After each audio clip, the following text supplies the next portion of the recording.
What's going on, everybody, and welcome to the Happy Valley Huddle. I'm your host, Mike Lauro. Nittany Lions fall in Iowa tonight, 25-24. I'll tell you what, man, you're pretty much going to have to just kind of take this for what it's worth going forward with this Penn State team right now. They have Grunkenmeyer, who is going to be quarterbacking them probably the rest of the way. Drew Aller will not be back this season, as you saw tonight. Didn't have a bad game. Passing yards, you could just see they were really hesitant to throw down the field tonight with him. He was 15 of 28 for 93 yards, and he did have 2 interceptions tonight. Their thing is they couldn't stop Gronkowski. They could not stop Gronkowski tonight. Gronkowski, it seemed like no matter when he wanted to go and pull the ball down and run, he just did that. And I'll tell you what, get used to it, guys. Right now they're 0-4 in the Big Ten, and it's not pretty. I'm glad they are off next week, but let's be real. Their next 2 games, they play number 1 and number 3. And number 3 is going to be at home up there in Penn State. Maybe they can return the favor and beat that team, but I seriously doubt it. From what I saw tonight, I will say this. It was good to see Kaytron Allen finally starting to run the ball. They did kind of lean heavily on them tonight. But if you're looking at it, I mean, this is just crazy. I mean, if you're looking at these numbers, man, if you're a Penn State fan, you got to scratch your head. They did feature Kaytron Allen. He did have 28 carries for 145 yards and 2 touchdowns. But the wide receivers are just, again, these wide receivers, like, where did they go? That's all we kept hearing about was the speed on these wide receivers and their hands. Pena looks like he can't catch a cold. So, to me, it's a very frustrating watch. As I sat here and tried to watch this game, I had Penn State on my computer screen on Peacock. I had the Flyers on my main screen watching the Flyers. So congratulations to them. I know Pat's doing the post game for that. Or he was doing it. I don't know if he's still doing it or not. But, yeah, it's very hard. Again, no pressure if you really look at it. I mean, to me, the defensive line is just not moving, man. They are going to have to hit the transfer portal really hard because I can only imagine now some of these guys are going to be taking some of the commits probably will not be coming there now because of James Franklin probably not being there. That I can't say that. That's one thing I can give credit to with Franklin. He was a great recruiter. I don't know if you guys saw his I called it the Boohoo Press Tour. He was on there today, and of course Nick Saban was all, you won't say it, but I'll say it. It was a horrible thing that Penn State did. My man walked out of there with $50 million and with a 4-30 record against winning teams. Sorry, not sorry. I don't care. My man got paid $50 million to go somewhere else. He wasn't getting the job done here. All you know is this: when they had to line up against Ohio State and Michigan, and now Oregon, USC, they lost to an 0-4 UCLA team. They went there and got smacked around. Like, I'm sorry, this guy lost his locker room. That's all there is to it. They came in, actually, they were the preseason number 1 for about a week, and then they switched it up. They dropped the number 2.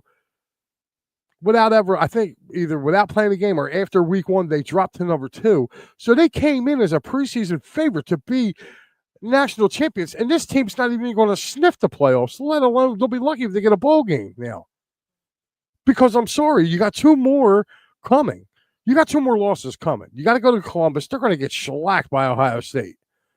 They are going to get killed. I would be very surprised if that's a competitive game. But that's an L. Then you got Indiana, who's playing really, really good ball, and they smacked around Michigan State today. They're going to be coming in the following week after that to Happy Valley before Penn State gets to play the bottom feeders. And I'm not even so sure they're going to beat those bottom feeder teams because I'm not sold on this Iowa team. They had no business losing to Iowa today. None. whatsoever. They're a better football team than Iowa. And again, just to me, I know they ain't got their starting quarterback, but getting these guys the ball, these wide receivers have to get involved in the game. They really do. I mean, they kill me with this. I mean, if you're looking at it, I'm being dead serious. If you're looking at the receiving stats, Pena had 3 catches for 19 yards. Luke Reynolds, 3 catches, 16 yards. Devontae Ross, 2 catches for 15. Okay. And then I'm looking down here, right? I don't even see the other wide receiver that we got from USC. Man, the kid's name always slips my mind. But like nobody's around down there. He threw the ball to Kaytron Allen 3 times for 7 yards. Threw it to Nick Singleton once. And again, look at these rushing stats. Singleton, 15 yards. You got to split up the carries a little bit more. You can't go run heavy with Kaytron Allen. They have 2 guys. They have 2 good running backs for a reason. Like this was the Kaytron Allen game. You got to mix it up a little bit, man. If you're going to be a running football team, pound them. That's all I'm going to say. I mean, this kid for Iowa wasn't great passing the ball. Put 9 carries for 130 yards and 2 touchdowns. I mean, Jesus God, man. Again, this to me, I just feel like maybe the players have checked out on this. Joe Hale saying horrible loss. It's to be expected, Joe. Your team's either going to react one of 2 ways. They're either going to come out and play their asses off and get a win, which is usually a scary thing. But they didn't. They allowed this Iowa team to run the ball. And every time Penn State's run defense this year has been horrible. Horrible. Defense in general has been horrible. Now, I don't know if that's because of, the new coach coming in and, maybe he has to get the right players for his system, but there was no pressure whatsoever up front. Dave Yarnell checking in and says, nor the season we thought it was going to be with this team. Unbelievable. Yeah, that's an understatement of the year right there, Dave. Came in with such high hopes. Joe Hale saying, does this interim coach become the full-time head coach? Absolutely not. Absolutely not. That dude is just there to keep that seat warm until they decide who they want. Adam says, James Franklin was saying that they were close to winning a national title, that they won big games, and he can't win big games against Ohio State and Oregon. He said he thought he did a great job. He's a complete joke. Yeah, if you watch that, he was on College Game Day today. And what's, by the way, too, a lot of people, I thought, it just goes to show you how things are. A week ago, okay, Nick Saban was on that show just killing James Franklin. And then he comes on here this weekend with Franklin sitting next to him going, oh, Coach, you didn't deserve that. Yeah, he deserved it. He sucked. He couldn't beat a top 10 team. He was like 1-15 against top 10, and he was like 4-20 against top 5. He sucks. And he thinks, I'm going to go win a national title somewhere else. Good luck with that, buddy. Good luck with that. Good luck with that. Because the power in college football has shifted. It's not the SEC anymore. It's the Big Ten. And you already proved you couldn't hang in the Big Ten with all these other coaches. Adam saying, who's on your radar for a new coach? I think it's going to be Luke Fickell. I think Luke Fickell's going to get canned at Wisconsin.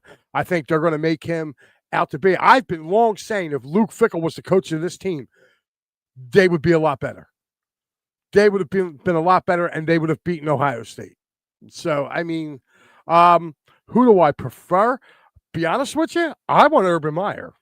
I want Urban Meyer to take that job, come out of the booth from Fox, go to Happy Valley. Urban Meyer, you're going to have him for a short window. You sign him for a 5-year deal. Let him run out through the 5 years. But I tell you, within those 5 years, he will make Penn State a championship football team.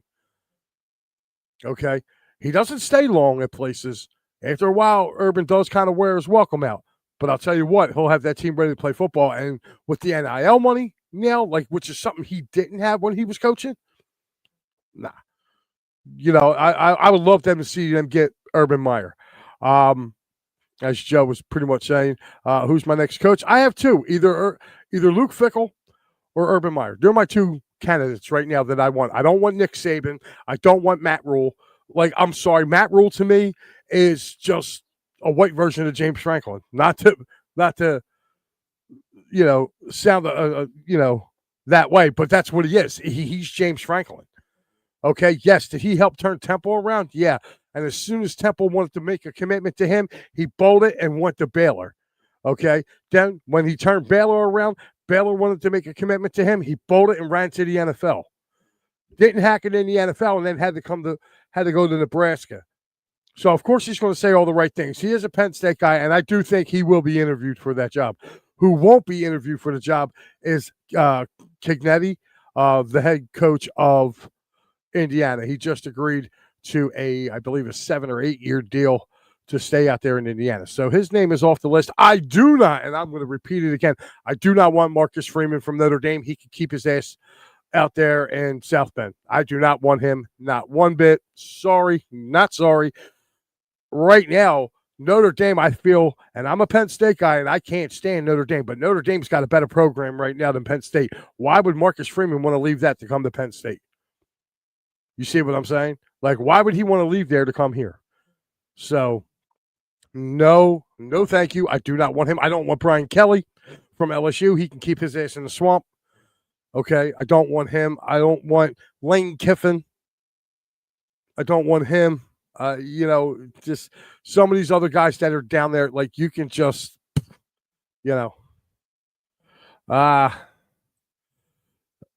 Joe Hill says a long shot would be John Gruden. I don't think Gruden wants to coach college football. If he wanted to coach college football, he could have had his pick a long time ago, Joe. So, that's just people yapping. I don't truly believe that as well. Adam saying, do you think Franklin was worse than Chip Kelly? I'm going to tell you this now. Chip Kelly was badass in college. Chip Kelly single-handedly turned around the University of Oregon. Okay, I know he gets a lot of crap for the way his time went here with he went here with the Birds. But I'll tell you what, man, college coach, Chip Kelly was pretty good.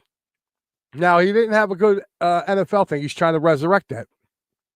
But if you're looking at a college coach, he single-handedly helped turn Oregon around. And he got that Oregon program kind of built that foundation out there in Eugene for them. So I'm not going to slander Chip Kelly as far as college football wise, because he was damn good in college. Damn good.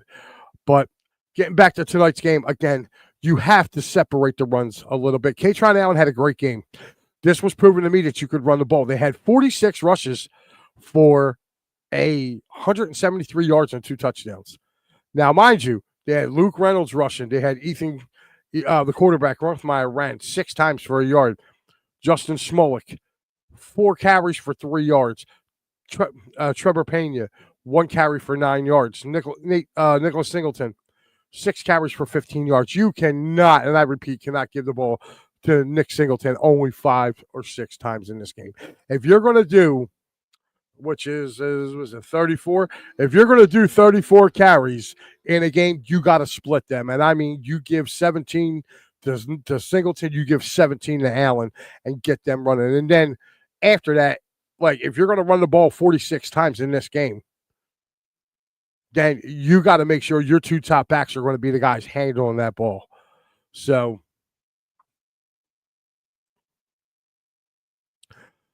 MP says Chip Kelly was 35 and 34 at UCLA and was there for 6 years. Yeah, again, but you guys got to look at something, man. When Chip Kelly was coaching in the NCAA, there was no free agency.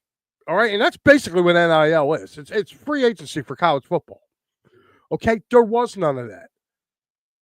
He had to go out and recruit his players.